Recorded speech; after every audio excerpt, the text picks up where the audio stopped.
So, good morning, everyone.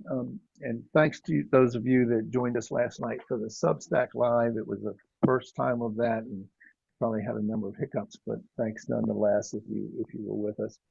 I couldn't see any faces, so I wasn't sure who was there. But this morning I want to talk about something that I think is important and doesn't get talked about enough. And it's important not only for those of us on the path, I think, but just for anyone living in this world. And what it is this intricate and often subtle relationship between our personal suffering and the harm we might cause that comes out of that suffering.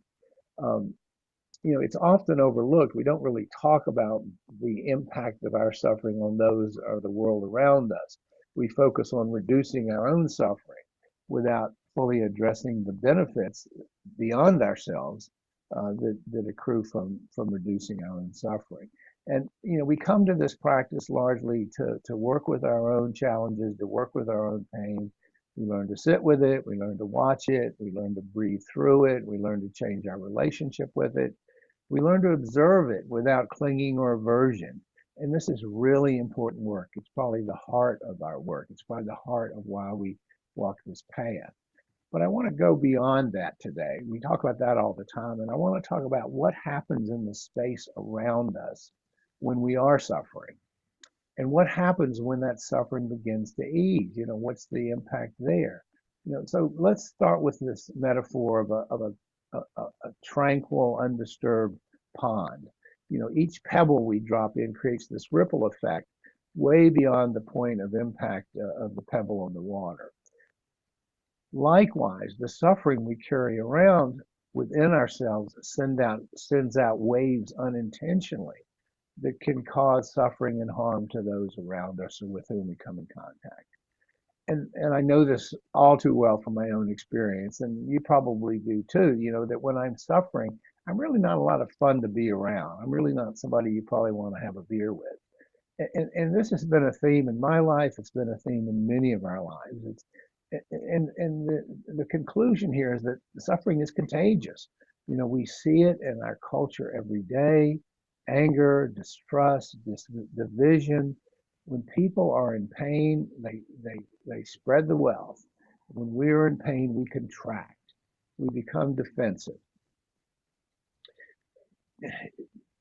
We snap at our partners. We withdraw from our friends. We lose patience with strangers. I mean, the list goes on and on. And often we don't trace it back to our suffering, because none of this is intentional cruelty. It's not intentional meanness, but it is the overflow of our unattended wounds. When we experience personal suffering, whether it's emotional, physical, psychological, it can get in the way. It can obscure our capacity for empathy. It can cloud our judgment. It can increase our self-centeredness. It can increase the prominence of our ego needs. Our actions often inflict harm upon others, even as we're struggling to navigate our own pain. Think of a time when you were deeply stressed, grieving, anxious, depressed, whatever, and you said something sharp to someone you care about. You snapped at them. You weren't trying to hurt them, but you were drowning. We were drowning in our own suffering, and we're flailing, and we sometimes strike those around us, at least with our words. Now, let me be clear. This is not a moral failing. It doesn't make us bad people. It is just part of the mechanics of suffering. It's how we understand it. The Buddha was clear in his teaching that dukkha, suffering, is not merely a private experience. We are social creatures. We live in groups. We interact with each other. And our suffering, as a consequence of that, reverberates outward. If I'm living in a cave in Himalayas by myself and not seeing anyone, it's not going to be an issue. But most of us don't do that. And so our suffering can shape our speech. It can shape our choices. It can even shape the energy and our presence in a room when we're surrounded by other people.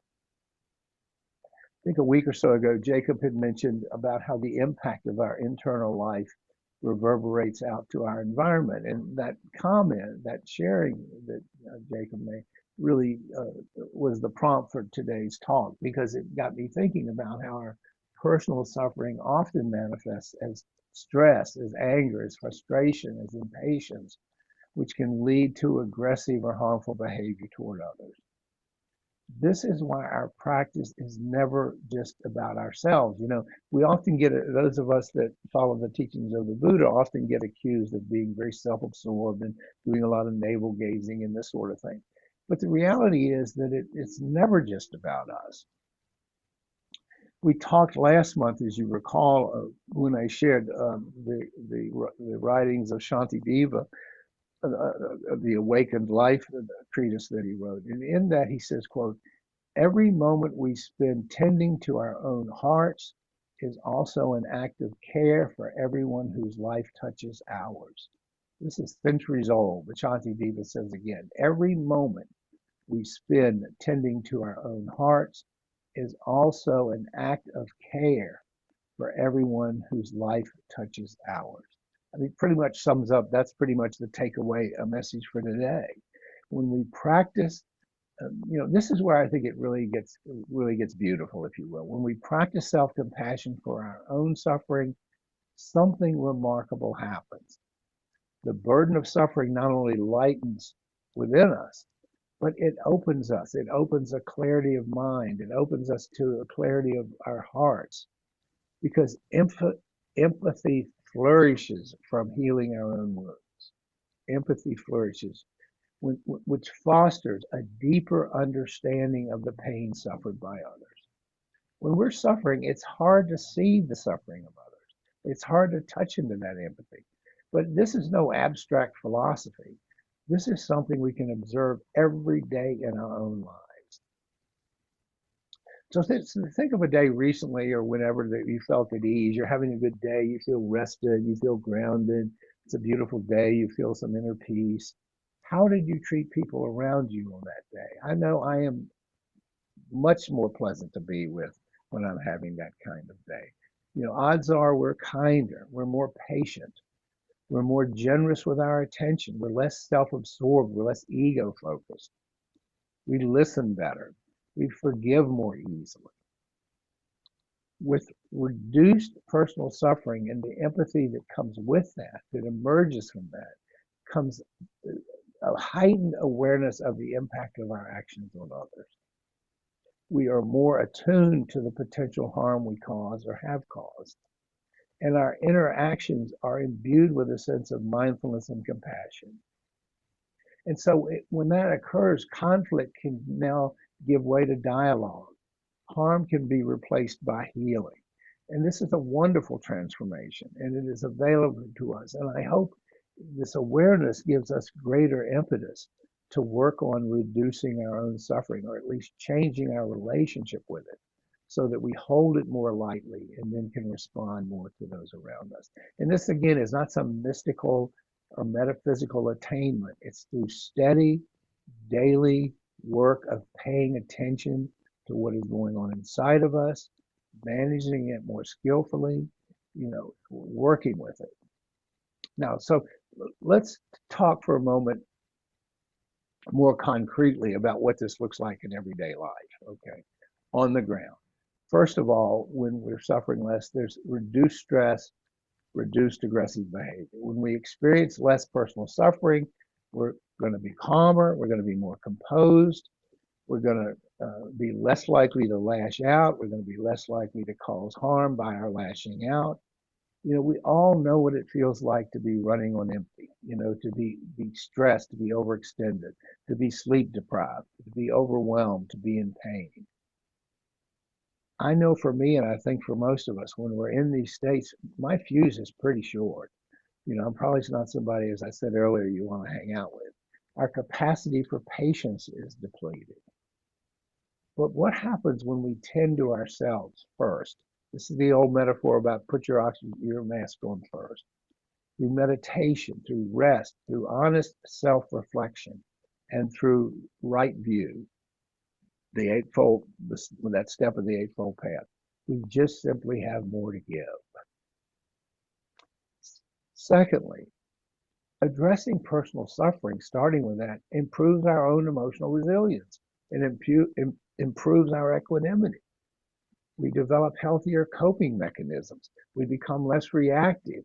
Our interpersonal relationships improve, which of course reduce further harm. Instead of reaching for that familiar reactive destructive pattern of numbing, of blaming, of withdrawing, of irritability, we develop the capacity to stay present with what's difficult. We acknowledge it, we stay present with it, but we don't pass it on to others because we put the pause in there. We bring that pause to the situation. Thirdly, personal suffering impairs our cognitive functioning and decision making. We get so absorbed in it, we laser focus on it. And so we don't really see beyond the blinders that we have on. When we experience less suffering, we're better equipped to solve conflicts peacefully. We find constructive solutions that minimize the harm to others. We think more clearly. We see more options. We respond skillfully rather than react habitually. So what does that mean for those of us on the path? Well, it means that our practice goes beyond ourselves. It's not just about me. Again, as I said a moment ago, those of us on this path often get accused of navel gazing, being self-absorbed. It's all about me, me, me. But that's not the case. We don't use this path as an escape. When we sit down on our cushion in the morning or in the afternoon, whatever we do, we're not withdrawing from the world. We are preparing to meet the world with less harm. We will meet the world with less harm. Since I've been on this path, I've become a much nicer person, I can tell you. And part of that comes with accepting our own suffering, not projecting it out, not blaming others for it, taking responsibility for it. Because instead of perpetuating the pain we carry, we direct our energy toward actions that uplift and support those around us. We don't project it onto others. Every moment of genuine self-care, every breath taken in awareness, every time we choose to face our pain rather than project it outward. These are true acts of compassion for the entire net, the entire web of our relationships, the world that we inhabit. The link between reduced personal suffering and causing less harm is not just coincidental. It's deeply intertwined.